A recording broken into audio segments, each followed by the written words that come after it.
Hi, I'm Femi Oke. On today's episode of The Stream, we are exploring the United States being the world's biggest jailer. They incarcerate more prisoners than anywhere else in the world, and they've also exported a very controversial form of imprisonment known as solitary confinement, where you can be kept in isolation for up to 23 hours a day for years on end. The Al Jazeera documentary series Fault Lines has made a film about this. It's the story of Dennis Wayne Hope, who was kept in solitary confinement for 27 years. Have a look. Hi, Dennis. Pretend I don't know anything about this practice. How would you explain it to me? It's an extreme form of isolation. I think it's designed to break you.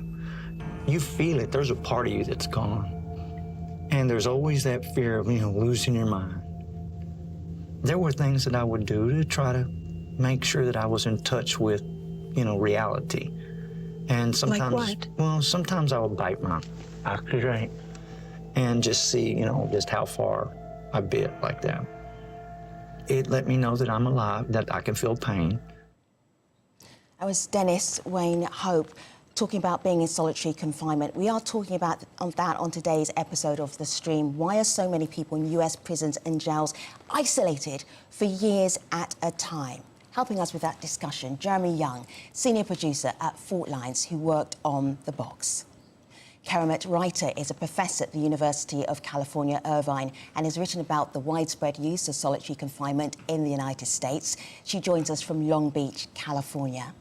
And Kevin McCarthy is a survivor of solitary confinement and is now an activist for prison reform. He joins us from Berkeley, California. Thank you all for being here.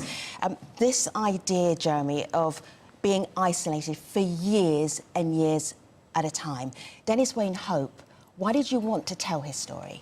Well, I think one of the things that's amazing about Dennis is that 27 years is such a long period of time to spend in isolation. And he's managed to figure out a way to cope with it. And he's very lucid, and he's witnessed so much during his time in solitary confinement. He's just like an incredible person who can explain the practice to us.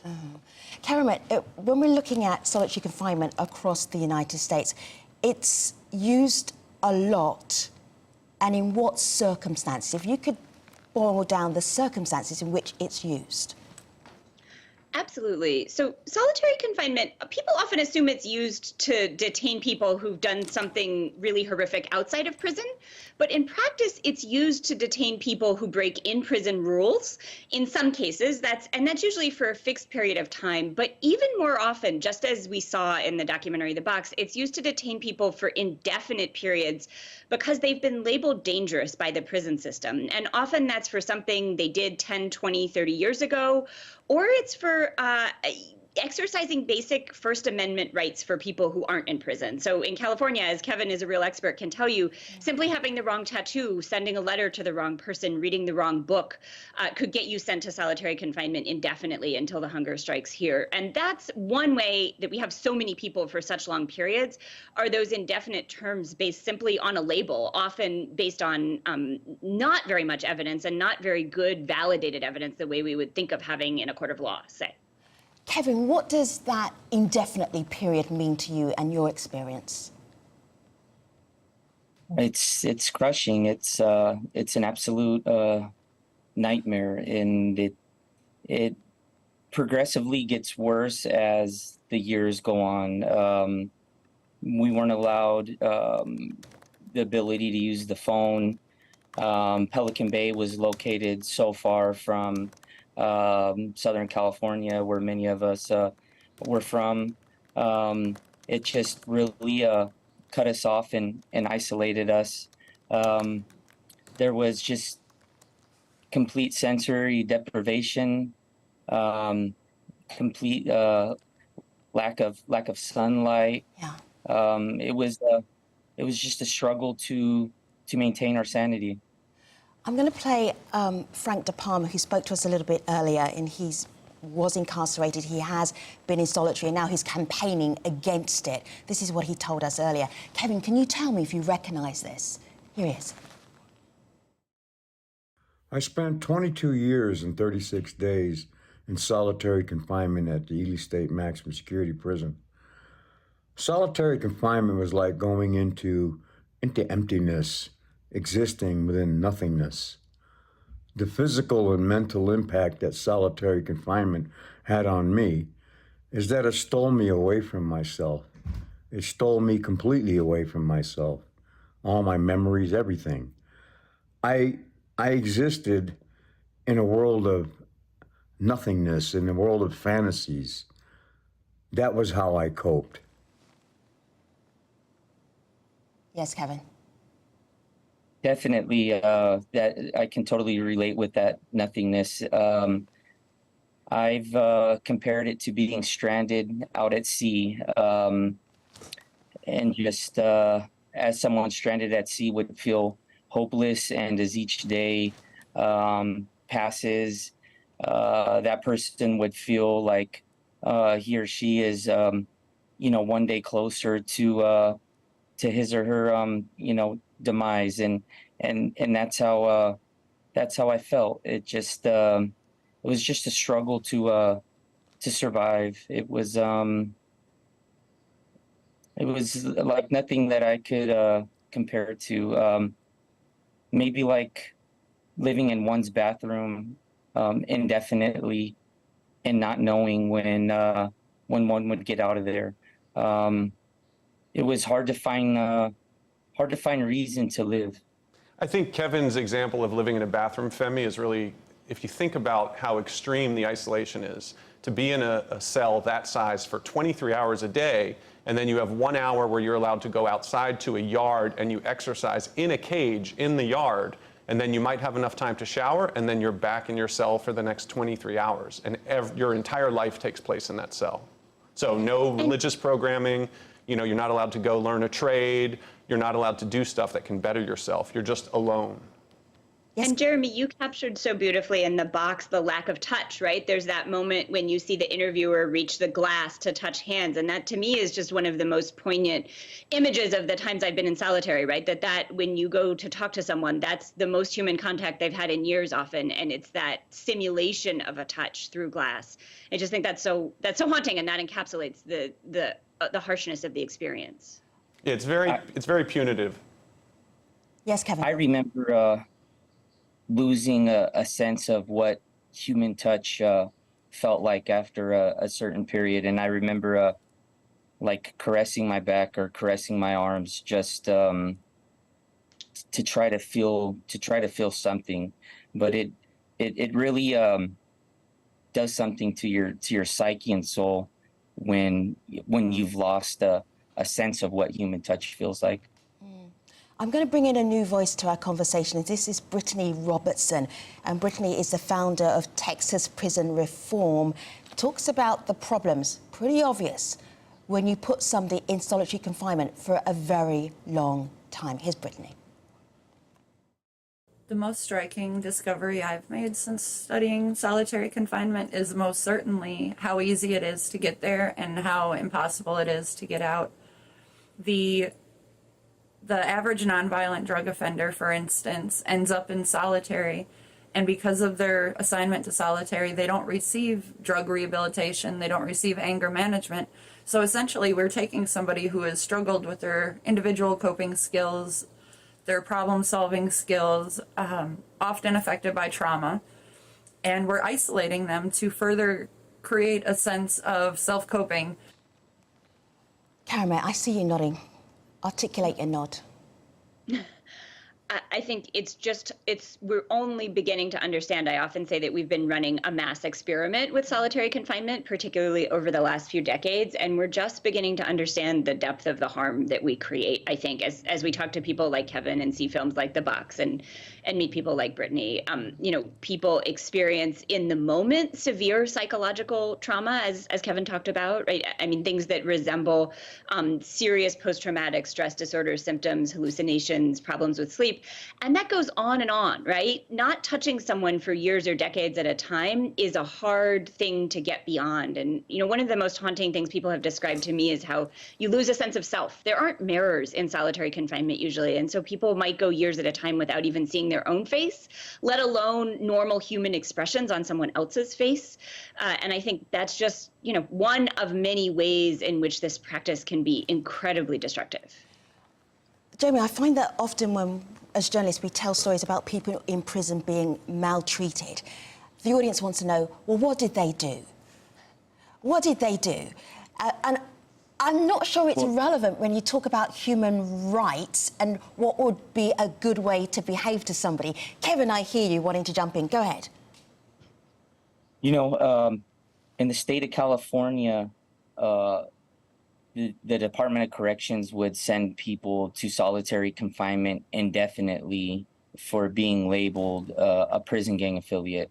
But that policy was often abused. They would use, solitary to silence jailhouse lawyers, activists, people who were organizers, people who they feared, but they couldn't put someone in solitary because they feared them. That would be against the law. So what they do is they label that person as a prison gang affiliate and keep them there indefinitely. But the grounds for prison gang affiliation validation were just so broad. Literature could be used. I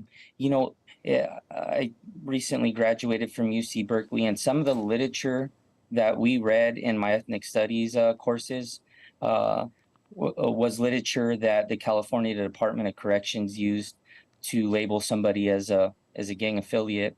It's just the California Department of Corrections just runs unchecked. They don't fear the courts. They don't fear the governor. They just essentially do what they want. They've been under federal monitoring the last 8 years, and the federal court has routinely found that they've fabricated evidence, that they've miscontextualized evidence, that they've withheld exculpatory evidence, but nothing ever gets changed. Femi, it's referred to as a prison within a prison. Yeah. And a lot of activists will say, prison is the punishment. Going to prison is a horrible experience, right. Not further isolating someone once they're in prison when we know it's going to cause them severe psychological damage. Jeremy, there's a part of the film where Dennis looks at and explains how much space he has, how much living space he has, and the isolation in this very tiny physical space. Let's have a look. I think the hardest part is when you're first placed there. It's the adjusting to being alone. How big is the cell? How do you move around? It's a small cell. From my bunk, I can take 3 steps. Then you're at the door, and you turn around, it's 3 steps back. It's designed really for you to lay down. And that's really what they want you to do. Dennis's story is really interesting because one of the reasons he was in isolation for so long was he's really good at escaping from prison, right? He's the great escape artist. Yeah, he broke out of prison twice. And the second time that he broke out, he orchestrated one of the most daring prison escapes in the history of Texas. And that says something. They figured out how to shut the electricity off to the prison, and he ended up getting away for 2 months. And when he was captured eventually in Memphis, Tennessee, and brought back to Texas, that's when he was put in the box as a punishment for what he did. Because he embarrassed them. Is that a reason to be in solitary confinement? Because you embarrassed the authorities? In Dennis's case, for a period of time when he's considered an escape risk, there is a period of time when they can isolate him because they're afraid he's going to get out. Okay. But he just kept staying there, and they never let him out. And part of that, we think, is because of the embarrassment that his escape caused. Karen, the United Nations have identified solitary confinement as a form of torture. Prison authorities, this is not new to them. They know what happens to the incarcerated when they're put in a very small space for years on end. So why do they continue to do it? I think There are so many reasons. Kevin highlighted one. They just have a lot of unchecked power, and even the federal courts have trouble reining them in. I think Jeremy highlighted another. The case of Dennis really resonates for me. I've seen this, I've been in prisons in Denmark in solitary confinement. I've seen similar stories there of someone who escapes from prison, and that's really like the ultimate representation of failure of the system. Like all it's supposed to do is contain people, and so when they escape, that's like the ultimate troublemaker. And so that's another instance. But I think also we have to think about the lack of resources in our prisons, right? Like and not that we should give prisons more resources, but to say that these are places where they're often overcrowded, too many people are being sentenced there for too long. Often those people have life sentences. Maybe they feel like they have nothing to lose, and they're put into facilities with correctional officers who have little training in handling people with serious mental illnesses, which are overrepresented in prisons, little training in managing difficult populations. In the US, correctional officers often receive a few weeks of training, maybe 6 weeks at best. And in those conditions where we've built an entire system on deprivation of resources and privileges, it makes sense that we keep managing it through increasing layers of deprivation.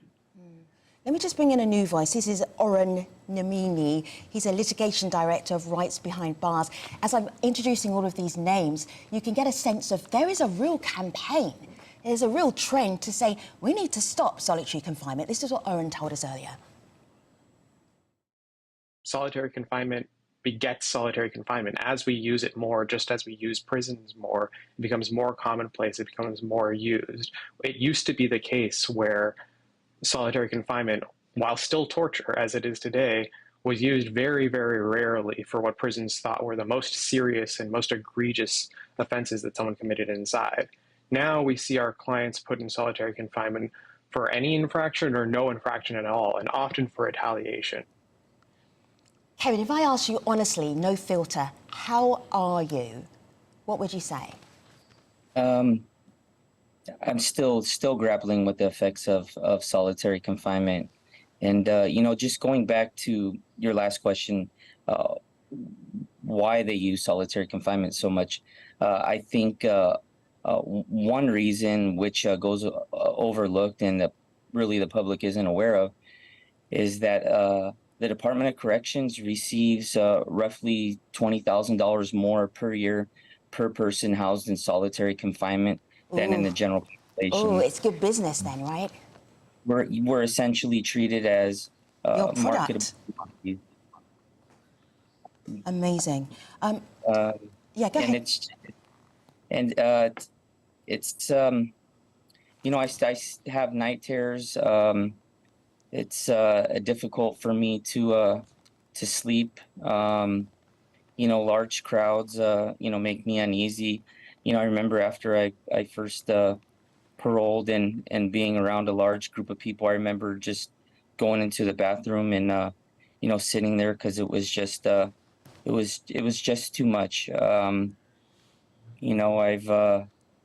known, quite a few people who've paroled after being in solitary confinement for extensive periods, and they've developed substance abuse issues, mental health issues. Just nothing good comes out of it, and it's just a shame. It's an outdated practice, and it needs to end.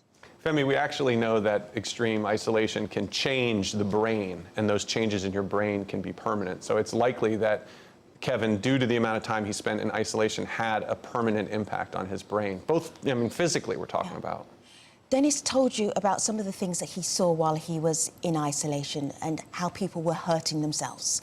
Could you share some of that, Jeremy? Yeah, it's a terrible statistic, but isolation, people in solitary confinement only account for 5% of the total prison population, but suicides account for 50% in solitary confinement. So it's a huge discrepancy, and people feel hopeless, they feel sad, and lots of times they'll cut themselves, they'll start fires, or they'll take their own life as a way out. I'm just bringing one more voice. This is the voice of Mary Busa, who worked in prison on Rikers Island, which is in the state of New York. This is what she told us about that experience. Let's have a look. My last post was the solitary confinement unit, something that I can never ever forget because of the suffering inside these cells. It was our job to dole out mountains of medication to help people to cope with this. We attended to constant suicide attempts, self-mutilation, and all of the miseries, the ultimate miseries that were induced because of this isolation. When I first started to work on Rikers, we had a saying that if they had no mental health issues before they entered solitary, then they do now. Kevin, you are campaigning to change solitary confinement. And you are studying to be a lawyer to do that. So out of this miserable story, there is this glimmer of hope. What do you want to be changed? I'd like to see solitary confinement abolished. There's no reason, for us to continue the use of solitary confinement. And for that end, there's no reason for us to continue using prisons. They don't make the public any safer. They don't rehabilitate people. When people have their needs met, they don't commit crime. It's just, it's a whole punitive lockdown system that we need to end. One of the compelling arguments against solitary confinement is that the overwhelming majority of these people are going to get out of prison someday. So do you want to be behind someone at the supermarket or at a red light who we know we've inflicted severe psychological damage on that person? Sure. Probably not. I'm looking... Yes, Karen, go ahead.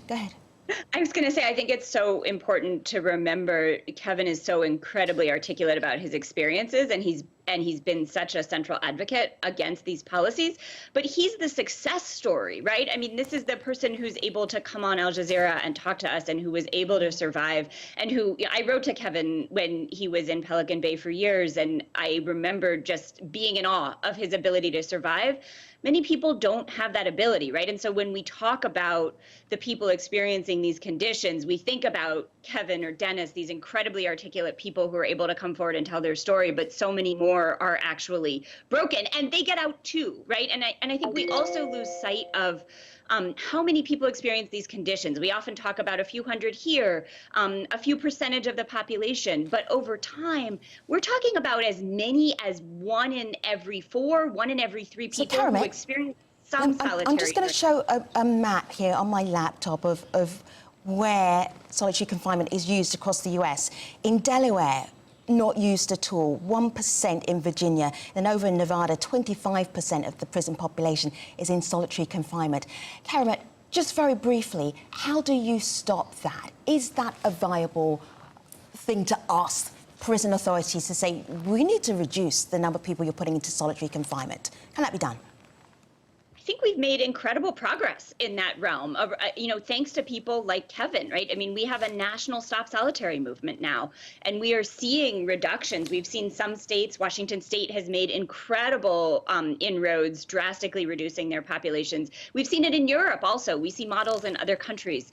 A number of states, Colorado, Mississippi, famously have drastically reduced their populations. So there are models, and there are models all over the country of reducing reliance on these conditions.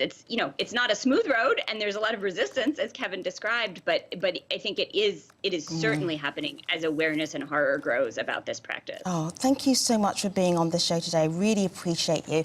Let me just point you in a direction for where you can find out much more about solitary confinement through a personal story. The Fault Lines episode, The Box, 27 years in solitary confinement. You can find it at aljazeera.com and also on YouTube. Jeremy, thank you. Karamat, thank you. And Kevin, thank you very much, and good luck with your legal studies as well. Thanks for watching. Take care, everybody.